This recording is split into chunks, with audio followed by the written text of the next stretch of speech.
안녕하세요. 1월 25일 월요일 한절한끼의 서정훈 목사입니다. 어제 주일은 은혜 가운데 잘 보내셨나요?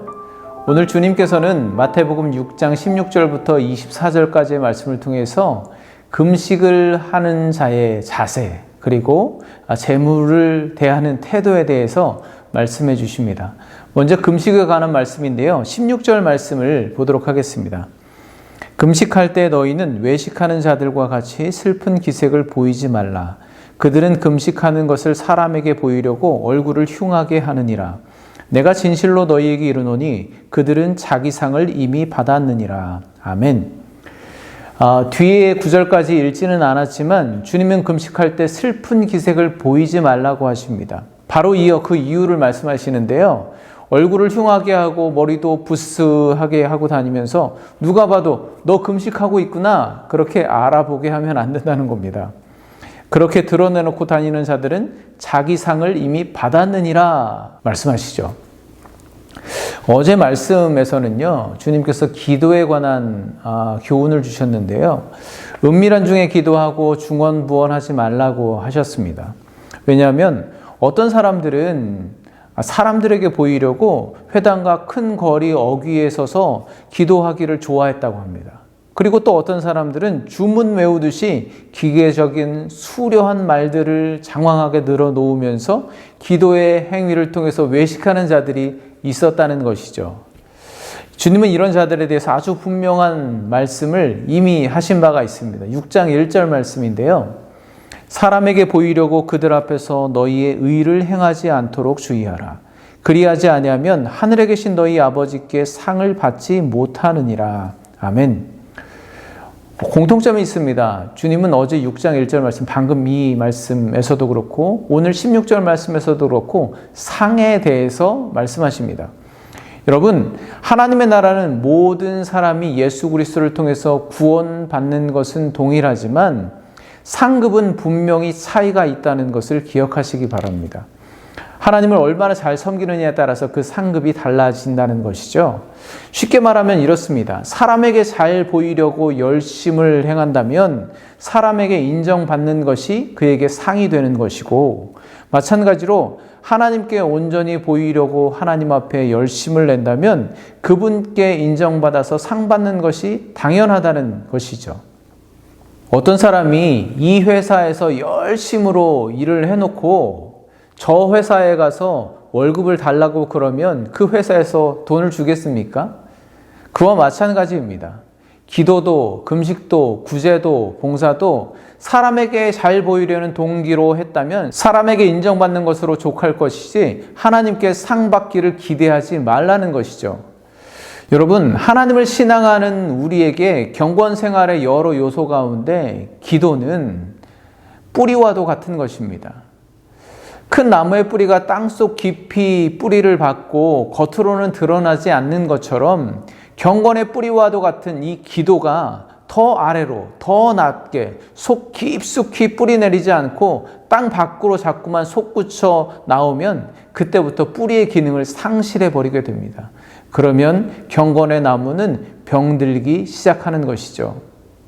기도와 금식은 하나님 앞에서 하는 것입니다. 사람에게 잘 보이기 위해서 하는 기도와 금식은 아무리 잘해봐야 사람에게 인정받는 것으로 족할 뿐입니다. 여러분은 하나님 앞에서 마치 나무가 깊이 뿌리를 내리듯 더 깊숙이, 더 낮게 엎드려서 기도함으로 하나님께 인정받고 하나님께 상급받는 복된 성도 여러분 되시기를 간절히 축복합니다. 두 번째는 성도의 재물에 관해서 말씀하고 계시죠. 21절 말씀인데요. 내 보물이 있는 곳에는 내 마음도 있느니라. 아멘. 주님께서 어찌도 제 마음을 이리도 잘 아실까요? 사실 모든 사람은 재물의 마음이 뺏기게 되어 있습니다. 돈이 없어 가난한 사람들은 생계를 위해서 그렇고 또 여유가 있는 사람들은 더 많은 재물을 갖기 위해서 마음을 그곳에 두게 되어 있습니다. 쉽지 않습니다. 저도 쉽지 않습니다. 솔직히요, 정신 바짝 차리고 있지 않으면 돈이 더 무서워, 하나님이 더 무서워 이렇게 누가 갑자기 물어본다면 아마 머뭇거릴지도 모릅니다. 네, 꼭 그렇다는 건 아니지만 재물에 이끌리는 제 마음을 저 스스로 제어하기가 참 쉽지 않습니다. 이 어려운 문제를 어떻게 해결할 수 있을까요? 그 답은 오늘 말씀에 있습니다. 오늘 주님은 나의 보물이 있는 곳에 나의 마음도 있다고 말씀하고 계시죠.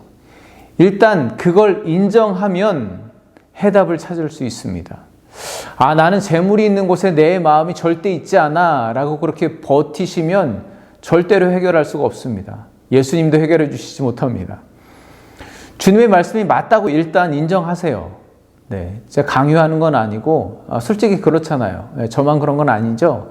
네, 아무튼 여러분 모두 그렇게 주님 말씀이 맞다고 인정하셨다면 주님의 말씀은 나의 보물의 위치를 어디에 두느냐에 따라서 나의 마음도 거기로 따라간다는 말씀이잖아요. 그렇다면 나의 보물을 하나님께 두면 내 마음도 하나님께 있을 수 있는 것 아니겠습니까?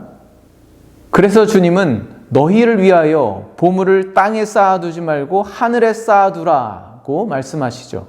그러면 우리는 늘 하늘을 바라보고 마음도 하늘에 있고 마음속에는 하늘의 것들, 천국이 가득하게 될 것입니다.